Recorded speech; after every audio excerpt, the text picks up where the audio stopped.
that was not an election. The government was committed and determined to steal, to actually rob 3 elections. They concentrated at the parliamentary level.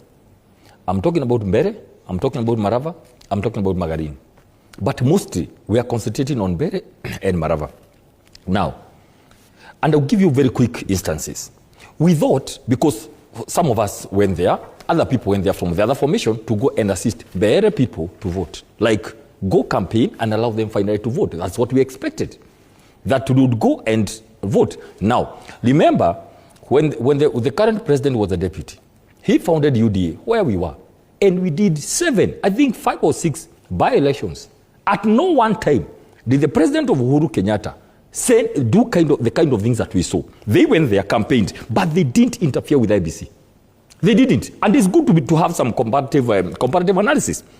So we went there. But what did we see? One, as we speak today, our lawyers are investigating, the lawyers of the DP, the ones who are going to court, are investigating claims that some votes, some IDs were bought at 10,000 shillings. I'm saying they're investigating claims.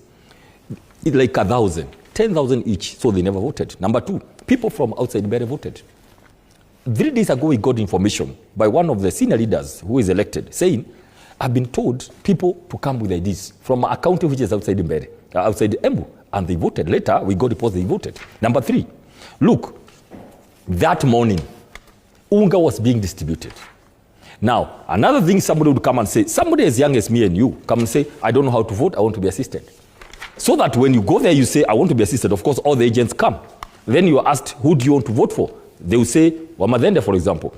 And then, when he goes out, he'll be given 5,000 Kenya shillings. Now, finally, and what is very painful, the complicity with IBC. But before I go there, when we were young and we were playing football, and one boy decides that he's he's not able to get possession of the ball, he would go to the field, get the ball, and run away with it outside the field. So what happens? This minister goes now, when we had won 1,000 votes ahead, around 7. Votes started. Everybody has a turning center, right? So we were able to see how the votes are coming. Immediately, it went quiet. And I told my team, this is danger. This is danger. What is happening? Why the raps? Because they could see we are winning. What did he do? He goes to a polling station. He causes confusion, fires some shots in the air, chases away, literally, chases away all the agents by force, slapping them. They run away, commotion happens. He takes the entire ballot box with police, puts it in some vehicle, and goes out with it. Then they go and count the votes. And they say that the candidate we are supporting got 100, and they give themselves 400. That is the vote they won with. So in short, I can tell you, IBC knew that. They knew because we complained. They went ahead to register that and announce somebody a winner. So what I can tell you in a nutshell is that we never knew. But it was a very good learning lesson that too, IBC, and we are talking about specific individuals, we are going to pick them up like this.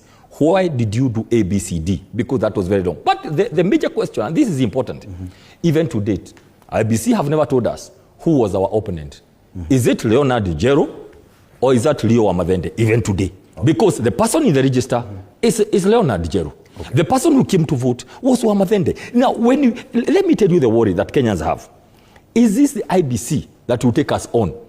Is this government that wants to go and spend somewhere all this kind of money and make sure that they must win for bravado purposes? Look at how the bravado did. They wanted just to win for the sake of it. The following day, on 28th, there's no coincidence in politics. They organized to go and launch, commission, the Rironi Summit Road, just for bravado. Very little was said about that road, if you remember. Very little. Okay. But they went on to say... Back to the by-elections. Yeah. Back to the by-elections. Part of the analysis.